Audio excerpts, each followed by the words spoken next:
What's up? This is 13, and I thought that today I was going to share with you one of my more recent climbs. You know, kind of like when a girl posts a video of herself doing yoga online because she wants to check her form. This is the equivalent, which is me watching my own form and learning a lot, both how I do my climbs, but more importantly, how I do my cuts.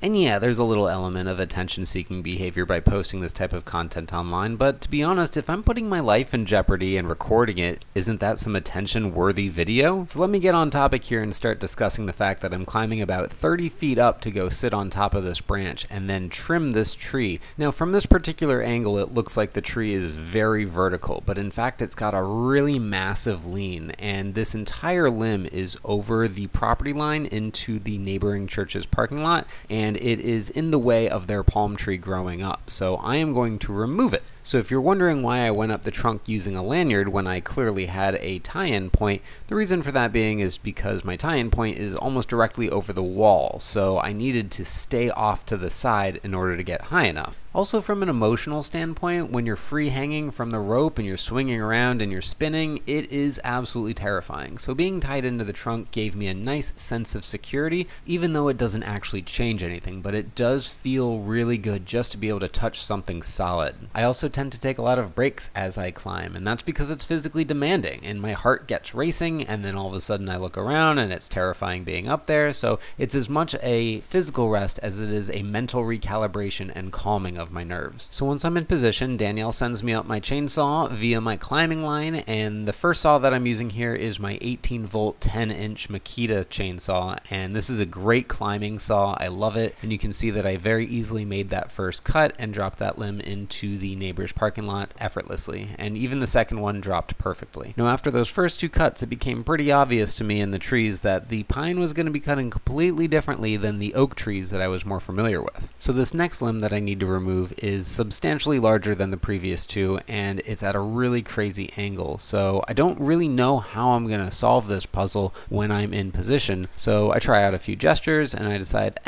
let's just drop it and see if I can hinge it and swing it into the yard. I guess you could say that technically worked. It did in fact hinge, but it didn't hinge, swing, and break free like an oak branch would. Instead, it landed directly on top of our bamboo, which I definitely did not like. At this point, my attitude is that the damage is already done, and I might as well just drop the next cuts in place because the bamboo is going to recover and be fine. And after dropping 3 bombs on my bamboo, I decide that that's not a great attitude, and I don't want to do that anymore. So I'm going to attempt a half-hearted rigging solution, which is basically Danielle is going to send me up a rigging line. I'm going to tie onto the limb, and then I'm going to have her yank the limb as soon as it is free, and that will change the trajectory of the falling limb and presumably clear the bamboo. To be clear, this is a super ghetto solution and should not be utilized anytime you need reliable, dependable results. For this drop, my undercut was a little shy, which led to excessive hinge wood, which sent the log going backwards. Danielle tugging on that line did change the trajectory enough to clear the bamboo, so in that regard, it was a total success. By this point in the climb, I'm realizing that I'm acting like a cowboy, and I probably should have set up a proper rigging point off of the trunk. But before I cut off the stub that I've left behind, I decided to stand on it, reach as far away as I can, and remove one more limb that is just within arm's reach. And it's not a heavy one, so I have no problem dropping that on the bamboo. And for my last and final trick, I need to remove the final part of the limb that I am standing on, and so I'm going to shimmy down to the side,